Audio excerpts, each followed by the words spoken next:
रामलला के दरबार में अगर आप आ रहे हैं तो आपको ये जानना जरूरी है कि श्री राम जन्मभूमि तीर्थ क्षेत्र ट्रस्ट ने क्या सुविधा श्रद्धालुओं को दी है। देखिए, ये जो मार्ग है, ये मार्ग है श्री राम जन्मभूमि मार्ग। इस मार्ग से रामलला के दरबार में दर्शन करने के लिए श्रद्धालु जाते हैं।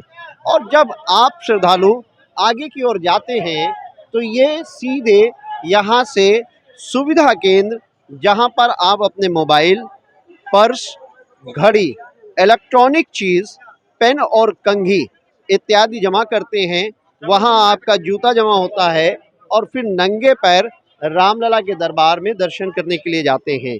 यही नहीं, अगर आपके पास ये सामान पहले से ही अगर आप होटल में जमा कर देते हैं तो एक विशेष लाइन की भी सुविधा यहाँ पे दी गई है और उस विशेष लाइन के माध्यम से आप डायरेक्ट रामलला के दरबार में जा सकते हैं। लेकिन ये जानना आपको बहुत ज़रूरी है कि आपके पास मोबाइल, इलेक्ट्रॉनिक चीज़, पेन, घड़ी, कंघी, जूता नहीं होना चाहिए। आप बिना सामान के अंदर आप जाएंगे तो तुरंत आप लाइन में लग के रामलला के दरबार में जा सकते हैं।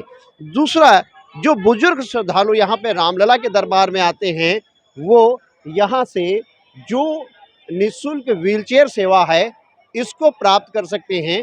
हालांकि ये निःशुल्क है ट्रस्ट की तरफ से, लेकिन अगर आप इसके साथ एक सहयोगी को ले जाते हैं तो मात्र 150 रुपये आपको देना होता है और 150 रुपये में आप अपने साथ एक सहयोगी को यहाँ रामलला के दरबार में ले जाएंगे और वहाँ रामलला का दर्शन करके आराम से बिना किसी कष्ट के आप यहाँ पर आ सकते हैं। दूसरा, आपको ये भी जानना बहुत ज़रूरी है कि यहाँ जो आरती होती है, वो आरती का जो समय है वो भोर की मंगला आरती है, फिर उसके बाद श्रृंगार आरती है और फिर उसके बाद शयन आरती है।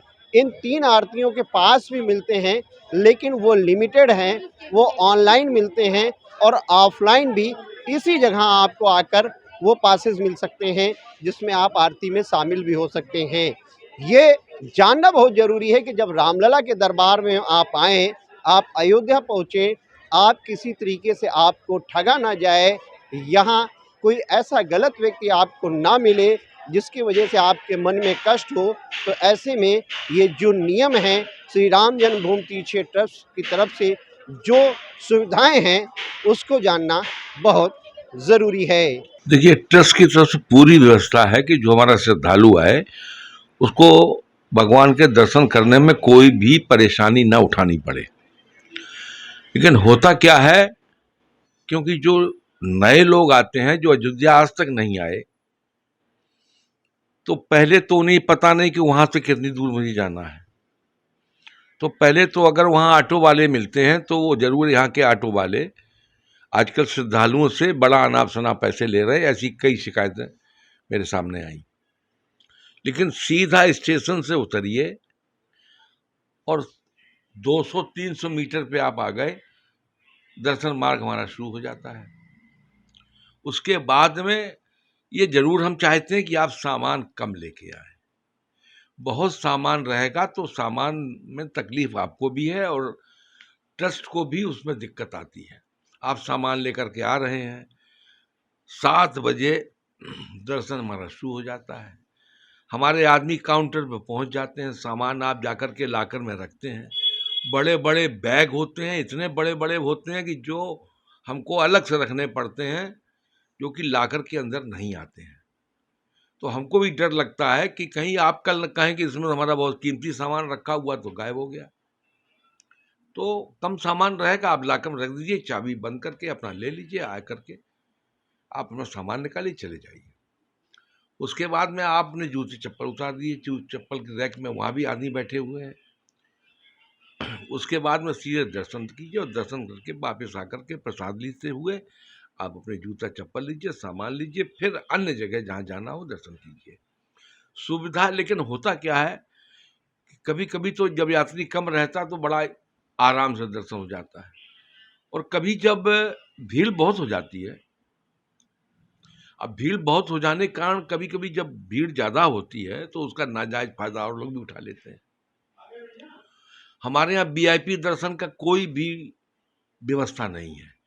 लेकिन अन्य जगह होने के नाते कुछ दलाल टाइप के लोग या कुछ इस तरीके के शातिर लोग हैं, वो यात्रियों से कहते चलिए वीआईपी दर्शन करा देंगे, ये करा देंगे। आदमी उसमें गफलत में आ जाता है कि होगा कोई व्यवस्था, और पैसे दे करके वो फिर गलत तरीके से जाने का प्रयास करते हैं लोग। और तो उसमें भी ट्रस्ट बहुत अब सख्ती कर रहा है और प्रशासन भी कर रहा है, क्योंकि उसमें प्रशासन की बदनामी हो रही है और ट्रस्ट की भी, कि हमारी कमजोरी है, कैसे ही चल रहा है।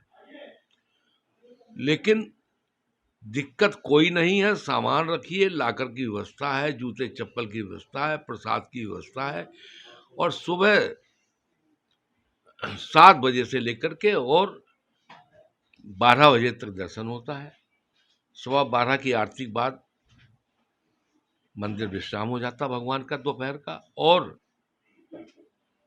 1 बजे मंदिर खुलता है और रात के बराबर 9:30 बजे तक खुला रहता है। 10 बजे रात को शयन आरती होती है, दोपहर में 12 बजे शयन आरती होती है, और सुबह मंगला आरती 4 बजे होती है, और बाल भोग आरती जो है सुबह 6 बजे होती है, जिसमें कि हम मंगला आरती के, भोग आरती के और रात की आरती के पास बनाते हैं। वो पास हमारे काउंटर से बनते हैं। पास चूँकि लिमिटेड है, यात्री बहुत है, तो वो सबको तो हम बना नहीं सकते। ऑनलाइन भी बन रहे हैं। कुछ विशिष्ट प्रशासन व्यवस्था के अंतर्गत ऐसे ही पास हैं जो हमें सुरक्षित रखना पड़ता है, जो कि कोई प्रमुख लोग आ जाते हैं तो उनके वो पास बनते हैं। तो इस वक्त आम जनता के लिए पास की जो उपलब्धता बहुत कम हो गई है, और हम उसको बढ़ा भी नहीं सकते, क्योंकि उसमें भीड़ का हम व्यवस्था अभी नहीं हो रही। आगे धीरे धीरे अगर ट्रस्ट सोचेगा कि आरती में लोग कम जा पा रहे हैं या हम यात्रियों का मन नहीं पूरा कर पा रहे, क्योंकि 1 लाख 2 लाख यात्री आ रहा है और हर आदमी कहता है कि मैं आरती में जाना चाहता हूँ। तो हाँ, इस वक्त कुछ दिनों से दूरदर्शन ने व्यवस्था की है कि सुबह की मंगला आरती और रात की शयन आरती, ये दोनों आरतियों का लाइव प्रसारण दूरदर्शन डीडी नेशनल पे चल रहा है। आपका समय रात को 10 बजे और सुबह 6 बजे आप देखना चाहें तो लाइव देख सकते हैं। आपको यही लगेगा कि मैं मंदिर के सामने बैठा आरती का दर्शन कर रहा हूँ। ये कैसा लगा जब आप रामलला दरबार में गए, कैसी सुविधाएं रही आपको? बहुत अच्छा लगा, जो सपने में भी नहीं सोचा था वो चीज़ हुआ है, और शायद भविष्य में ऐसे बना रहे, मैं यही मेरी कामना है। और हम लोग तो ऐसे मुंबई रहते हैं, लेकिन हमारा घर यहाँ बस्ती जिला में प्रॉपर में घर है। तो हम तो आए थे अपने काम से, लेकिन चलो आए यहाँ दर्शन किए, बहुत अच्छा लगा। आज का दिन तो हमारे लिए लगता है कि बहुत बड़ा दिन है। ऐसी दिन का शायद ये हर दिन आवे, ऐसा हमारी कामना है भगवान से। कैसा रहा आपको दर्शन, कैसा हुआ? बहुत अच्छा, बहुत अच्छा, बहुत अच्छा दर्शन हुआ। मन प्रसन्न हो गया अपने श्री राम को देख के, फिर से दोबारा आने का मन कर रहा। बहुत अच्छा, बहुत ही अच्छा। जय श्री राम। यहाँ पे देखने को मिला। मैं भी आगरा से आई हूँ। बहुत अच्छा था, बहुत अच्छा मंदिर है और बहुत सुंदर, आगे और भी अच्छा बनेगा। और भगवान ने हमें दर्शन दिए, बहुत अच्छा लगा, बहुत अच्छा लगा। बहुत अच्छी सुविधाएं तो अभी तो नहीं, इतनी नहीं है, लेकिन आगे और होंगी। क्या नाम है आपका? आपको कैसी सुविधाएं यहाँ पे मिली? बहुत बढ़िया। भीड़ तो है पर सुविधाएं ठीक है। इतनी भीड़ में उतना सब संपन्न मतलब हो नहीं सकता, इतना सुविधाएं, पर ठीक है। बहुत अच्छे दर्शन हुए, बहुत अच्छा। जय श्री राम। कैमरा सहयोगी नाजिर के साथ मनमीत गुप्ता, भारत एक्सप्रेस, अयोध्या।